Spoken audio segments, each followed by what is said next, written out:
अगर आप एडीपी कर रहे हैं और आपके नंबर कम आते हैं, क्या आप स्मार्ट वर्क कर रहे हैं या लॉन्ग टर्म वर्क कर रहे हैं?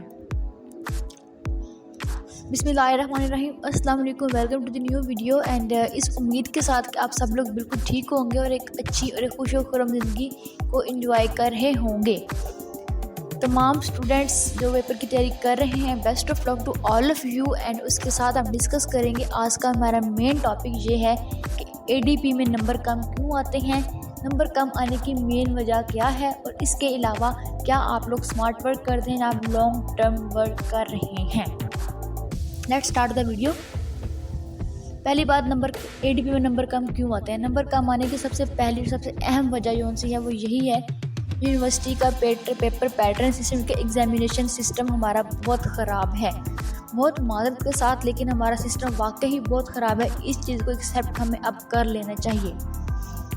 कहा जाता है नॉट श्योर 100%, लेकिन कोटा फिक्स होता है। एक मखसूस बच्चों को पास किया जाता है, बाकी सबको पास नहीं करते। दूसरा, आपने सही लिखा है या गलत लिखा है ये मैटर बाद में करता है। आपने कितना लिखा और कितना नीड लिखा है ये मैटर करता है। आपकी प्रेजेंटेशन मैटर करती है। आप एक क्वेश्चन उसकी आउटलाइन इतनी अच्छी बना दो कि वो एग्जामिनर अंदर से पढ़े ना। तो एग्जैक्टली यही होता है वहाँ पे। आपकी आउटलाइन अच्छी है, आपने ज़्यादा लिखा हुआ है, आपने नीड लिखा हुआ है, तो आपके नंबर ज़्यादा आने वाले हैं, ये बात कन्फर्म है। उसके अलावा जो सिस्टम हमारा ख़राब है, सिलेबस ज़्यादा होता है, पेपर भी लेंथी होता है, टाइम बहुत लिमिटेड होता है। अब आखिरी वजह से आजकल बन रही है वो ये है, पेपर होने थे बहुत अच्छे मौसम के अंदर, लेकिन पेपर जा रहे हैं बहुत ही गर्मी के अंदर।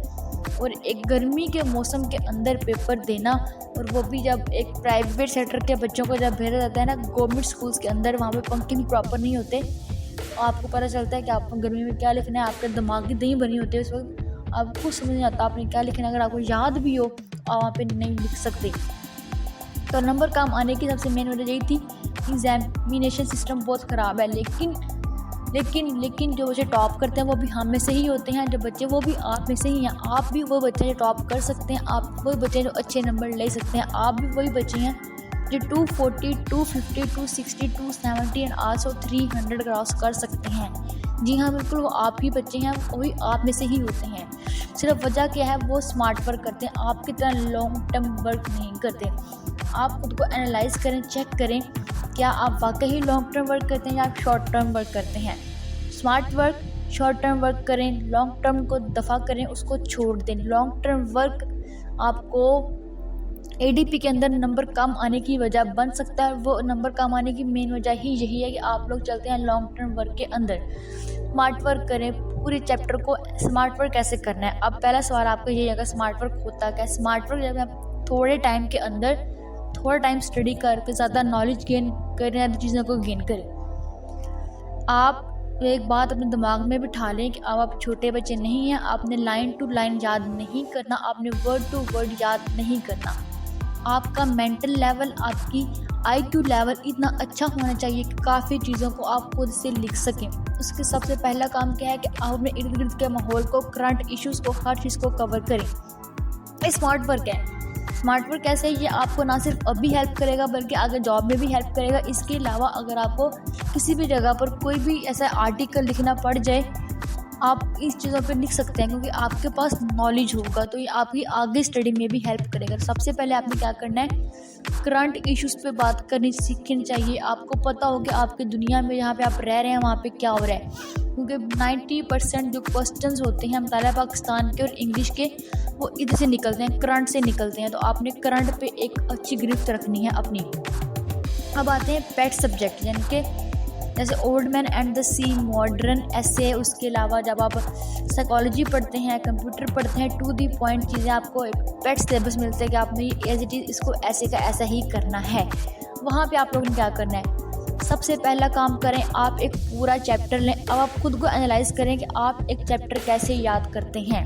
अपना तरीका दिमाग में लाएं कि आप लोग कैसे कर रहे थे, उसको नोट डाउन करें। उसके बाद मेरा तरीका अप्लाई करें। वो ये है कि आपने क्या करना है, आपने एक चैप्टर लेना है, उस चैप्टर की सबसे पहले आउटलाइन बनाएं। आया ये चैप्टर है तो इसके अंदर क्या क्या चीज़ें हैं। अगर आप लोग अभी जो बच्चे एडीपी के जो हम साइकोलॉजी की सीरीज स्टार्ट की है ADP पार्ट 2 की, हम साइकोलॉजी की बुक को डिस्कस कर रहे हैं आजकल। अगर वो लोग चेक करें वीडियो तो वहाँ पे आपको मिलेगा कि वहाँ पे 4 चीज़ें हम कर रहे हैं: डेफिनेशन, उसका एम, उसका स्कोप, उसकी इंटरवेंशन, उसकी असेसमेंट, उसके रोल्स एंड लास्ट में उसका स्टेटस। आपने क्या करना है, आप किसी भी बुक का कर रहे हैं, इस्लामियात है, अरेबिक है, इंग्लिश है, साइकोलॉजी है, बॉटनी है, ज़ूलॉजी है, कंप्यूटर है, जो भी एवरीथिंग आपका जो भी सब्जेक्ट है, आपने क्या करना है, हर चैप्टर के अंदर सिर्फ एक चीज़ को डिस्कस करते हैं। किसी एक स्पेसिफिक एरिया कवर होता है हर चैप्टर के अंदर। वो स्पेसिफिक एरिया क्या कवर हो रहा है, उसकी डेफिनेशन, उसके बाद उसकी जो भी इफेक्ट्स हैं, एडवांटेज, डिसएडवांटेज, उसकी वर्किंग, जो भी उसके बारे में चीज़ें चैप्टर के अंदर लिखी हुई हैं, आप पहले उसकी बना लें आउटलाइन बनाने के बाद डेफिनेशन देखें, डेफिनेशन क्या है, किसने इसके बारे में क्या क्या बोला है, नाम याद कर लें उनके। अगर आपके दिमाग में चैप्टर का स्केच होगा, फिर आपके बाद अगला स्केच उसके आगे, उसके कहते हैं ना तोड़ना, उसको डिवीज़न करना, आप उसकी डिवीज़न करें। आगे चैप्टर की डिवीज़न आप ऐसे करें कि एक चैप्टर के अंदर कितने आर्टिकल्स हैं, उस आर्टिकल्स के अंदर कौन कौन सी बातें डिस्कस हो रही हैं, आपने उन तमाम चीज़ों को लाइन में लगा देना है। उन लाइन में लगा के आप अगर चैप्टर की आउटलाइन को जब आप ये काम करेंगे ना, चीज़ों को निकालेंगे, चंकिंग करना, टुकड़े टुकड़े कर देना, जब आप चीज़ों को डिवाइड कर देंगे ना, 100% आपको 70% चैप्टर वैसे ही याद हो चुका होगा तब तक।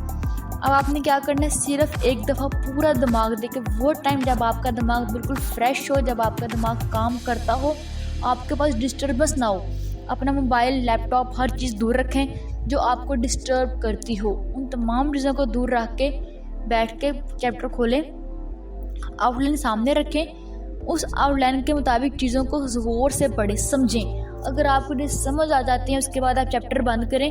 जब आपको चैप्टर पूरा पढ़ लिया, अगर आपने चैप्टर सुनने का सारा पढ़ें, ठीक है। अगर आप आधा पढ़ सकते हैं, एक दिन में आधा पढ़ें, एक दिन में आधा पढ़ें, डिवीज़न कर लें अपनी मर्ज़ी के मुताबिक, जितना आपका मेंटल लेवल काम करता है इतना पढ़ें, जितना आपका दिमाग उसको बर्दाश्त कर सके, वो सह सके, जितना वो हज़म कर सके। क्योंकि आपका दिमाग स्टमक की तरह जितना खाना हज़म करे उतना ही खिलाओ उसको, ठीक है ना। तो दिमाग भी ऐसे ही है। तो आपने क्या करना है, उसको पढ़ लेना है। उसको पढ़ने के बाद आपने क्या करना है, उसको बुक बंद करें और 15 मिनट रिलैक्स होने के बाद सोचें आपने जो पढ़ा था, अगर ये पेपर में क्वेश्चन आ जाता है तो आप इसको कैसे लिखेंगे, दिमाग में लेके आएँ। अगर आप ये चीज़ दिमाग में लेके आएंगे, रिवीजन भी हो जाएगी। और आफ्टर 7 डेज़ दोबारा से एक चैप्टर को रिवाइज कर लें। 100% श्योरिटी है कि अगर आप ऐसे याद करेंगे तो ये एक स्मार्ट वर्क होता है, इससे आपको याद करने में आसानी होगी। जब आप लिखेंगे तो आपकी प्रेजेंटेशन इतनी अच्छी होगी कि आपके नंबर भी ज़्यादा आ जाएंगे। क्योंकि नंबर कम आने की वजह ये है कि आप टू दी पॉइंट बुक से उठा कर लिख देते हैं। अगर आप चीज़ों को समझेंगे तो आपकी नॉलेज ज़्यादा होगी। तो चीज़ें आपको बुक से नहीं मिल रही, आप नेट से निकालें। गूगल सबसे बड़ा हथियार है आज के दौर का, तो क्यों ना इसको इस्तेमाल किया जाए, उसको अच्छे से लेकर इस्तेमाल करें, वहाँ से चीज़ें निकालें, एडिंग करें। आपकी चीज़ें, आपका आर्टिकल इतना स्ट्रॉन्ग होगा कि एग्जामिनर बोले कि वाह यार, क्योंकि एग्जामिनर्स 90% को पता ही नहीं होता कि बुक में क्या लिखा है भाई। तो अब उन्हें सिर्फ आर्टिकल से मतलब है, जहाँ से मर्जी लिखा हो। क्योंकि यूनिवर्सिटी ऑफ सरगोदा ने कोई भी स्पेशल बुक नहीं बताई, वो सिर्फ हिंट्स देती है कि यहाँ से आप हमारा कोर्स कवर कर सकते हैं। वो सिर्फ कोर्स आउटलाइन देती है। बुक अब जो सी मर्जी इस्तेमाल करें, जहाँ से मर्जी आर्टिकल लें, उन्हें कोई फ़र्क नहीं पड़ता। उन्हें जो फ़र्क पड़ता है वो ये है कि आपने लिखा क्या है। अगर आप इस तरह करेंगे, स्मार्ट वर्क एक ये भी है कि आपने जब लिखना है तो उसकी पहले आउटलाइन बना के लिखें, आर्टिकल को डिज़ाइन करना है। इंशाल्लाह अगर डिस्कस करेंगे हम आर्टिकल डिज़ाइन किस तरह करते हैं, आई होप आपको समझ आ गई होगी। अब आपने तैयारी किस तरह करनी, अगर आप इस तरह तैयारी करेंगे, इंशाल्लाह 1 मंथ के अंदर आप एक अच्छी खासी तैयारी कर लेंगे। एंड मिलते हैं अगली वीडियो में, तब तक के लिए अल्लाह हाफिज़ एंड फ़ी अमान अल्लाह।